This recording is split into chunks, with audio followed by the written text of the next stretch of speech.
in this body, and I'm happy to yield to its principal author, the gentleman from Florida, Mr. Garcia.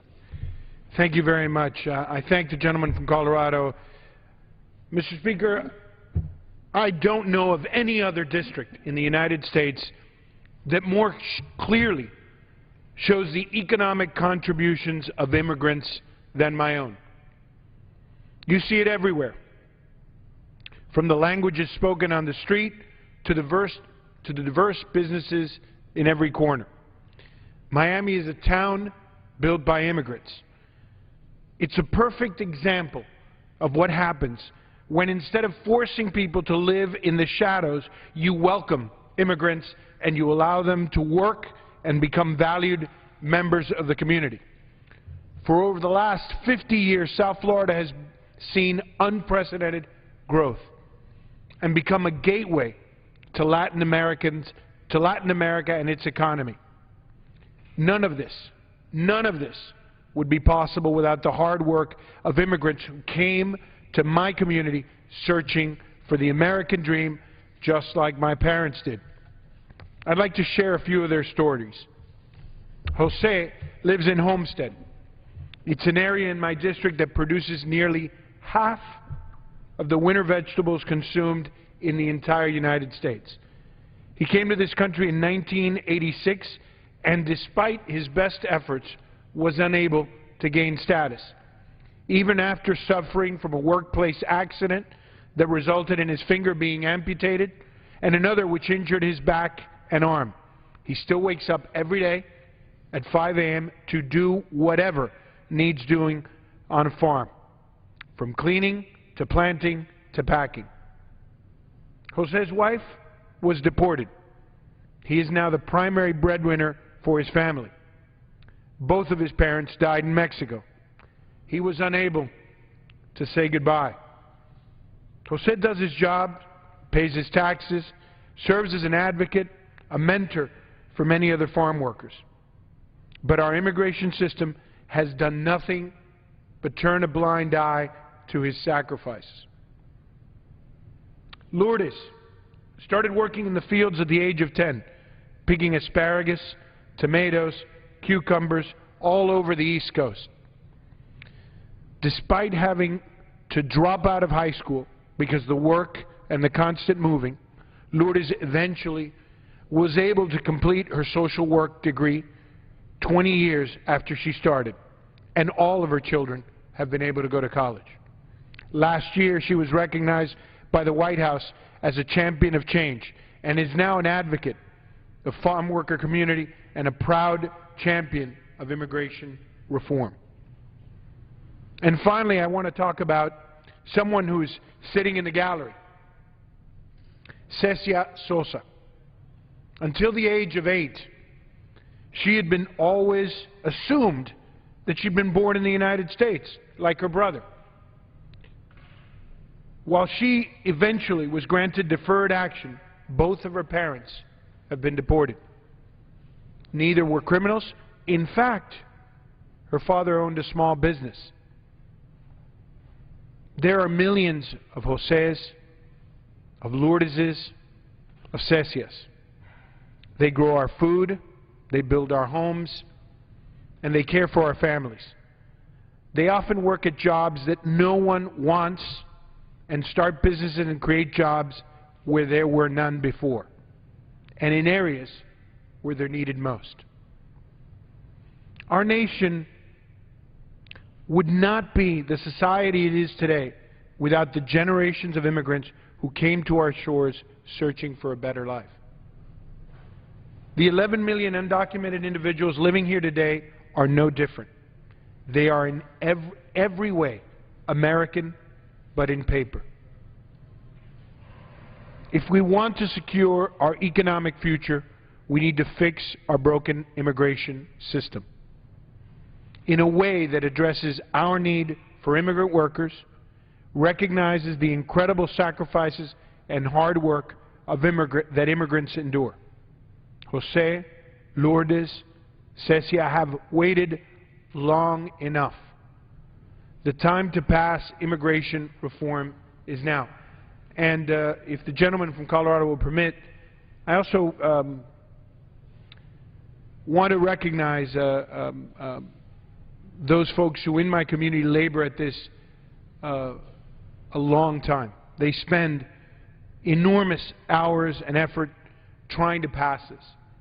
From our community, they come here, they make a difference, and we thank them. Some of them are in the audience today, and I appreciate their work. Among them, Nora Sandigo, who has done a wonderful job for years, not only in moving the issue, but in caring for some of these children that get left behind when their parents get deported. With that, I yield back to the gentleman from Colorado. Thank you, Mr. Speaker. To bring to the attention of the House an occupant of the gallery. Madam Speaker, Gentleman from Colorado. the gentle people in the gallery, the men and women who are spending their time here, would not have to be in the gallery, in those galleries advocating if this House simply took up the bill. You think they want to be spending their time here, Madam Speaker? Is that what you think? They want to be spending their time here in the gallery, probably traveling at their own expense to Washington? And you're saying we're addressing them, and that's what you're upset about, Madam Speaker? I want you, Madam Speaker, to address the reason that they are here. They are here because our government is tearing apart their families, Madam Speaker. Will the gentleman from Colorado understand all members... Will the Speaker understand that the Speaker is obstructing H.R. 15 from coming to the floor? Will the Speaker understand that? Will the Speaker understand that? Will the Speaker understand that? Gentleman may proceed.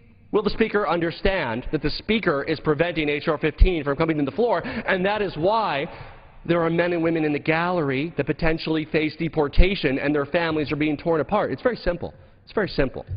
Very simple, Madam Speaker. Very simple. We need an immigration system that reflects our values as Americans, a nation of immigrants and a nation of laws, one that creates jobs for Americans, one that reduces our deficit by over $200 billion, secures our border, prevents terrorists from entering our country, so we know who's here, ensures that crimes are reported.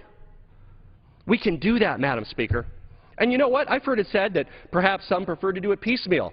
Well, let's see what the pieces are and let's have a meal. That's what Thanksgiving spirit is all about. We'll be happy to look at the pieces and let's see them. In fact, the Judiciary Committee has reported out 4 bills. Now, those bills aren't perfect by any means, but through the Rules Committee and the amendment process on the floor, I hope that we could potentially make them part of a bill. But those 4 bills have languished. In the meantime, other bills that have come through the Judiciary Committee, for instance, an asbestos bill, found a fast track to the floor. Patent reform, fast track to the floor. 4 immigration bills passed out of committee. Weeks go by, months go by, nobody hears a thing.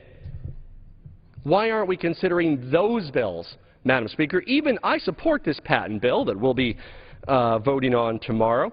But even from our friends in the tech community, job creators, major companies, they like this bill in many cases. But you know what they really want? Immigration reform.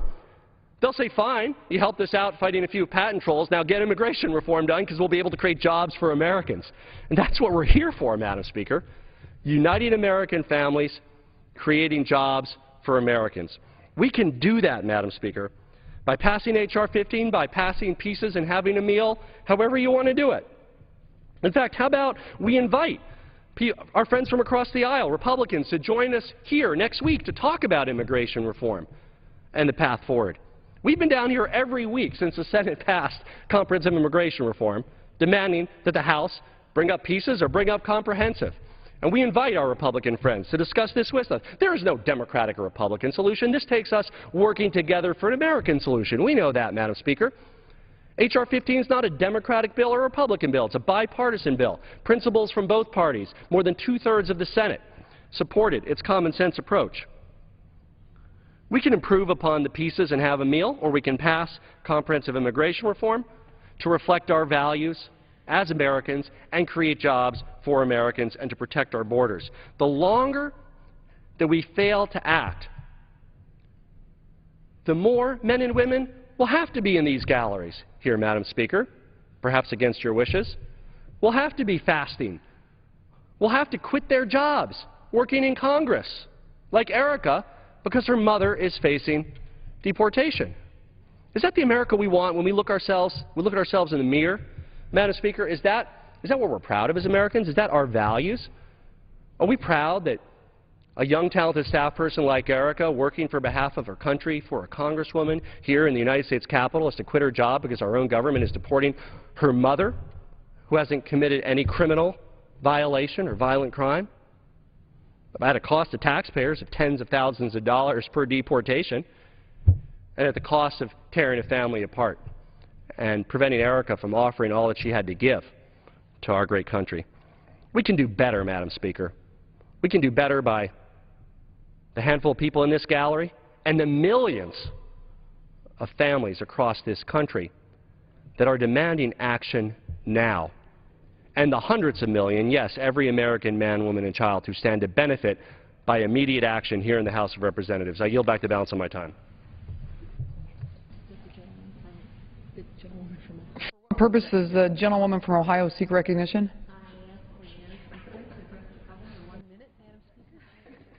Without objection, the gentlewoman is recognized for 1 minute. Madam Speaker, I rise tonight to associate myself with the special order opposing any fast-track deal for the Trans-Pacific Partnership, or the TPP trade agreement as it is called. It is simply the same old trade model that since 1975 has caused this country to rack up over $9 trillion of trade deficit, more imports coming in here than exports going out. An incredible debt. We talk about the budget deficit. The reason we have a budget deficit is because we have a trade deficit, the outsourcing of jobs from coast to coast. There is simply no reason to bring up a deal under the fast-track procedure which will not permit amendment on this floor, a deal negotiated in secret by yet another presidential administration. And don't Americans know how the middle class has been shrinking, how incomes have been shrinking, how production from coast to coast has been outsourced? I wish to place additional remarks in the record associating myself with the special order this evening that calls on the administration to rebalance our trade accounts. They could take up a bill that I have authored to rebalance America's trade accounts and take a look at all of these nations with which we have amassed these huge, huge deficits, with our production being outsourced. Madam Speaker, let's table the Trans-Pacific Partnership deal, let's table Fast Track, and develop a brand new trade model that benefits the United States of America and its people again so their incomes can rise. I yield back my remaining time. Without objection, the gentlewoman's remarks are entered into the record. Thank you. The chair recognizes the gentlewoman for a motion. I would now like to make a motion that the House do adjourn. The question is on the motion to adjourn. Those in favor say aye. Those opposed, no. The ayes have it. The motion is adopted. Accordingly, the House stands adjourned until 9 a.m. tomorrow. The House is gavelled out. Earlier today, members passed a bill that would exempt most private equity firms from registering with the Securities and Exchange Commission. Tomorrow, debate and votes on a measure aimed at preventing patent lawsuit abuses. Follow the House live here on C-SPAN when members return Thursday at 9 a.m. Eastern.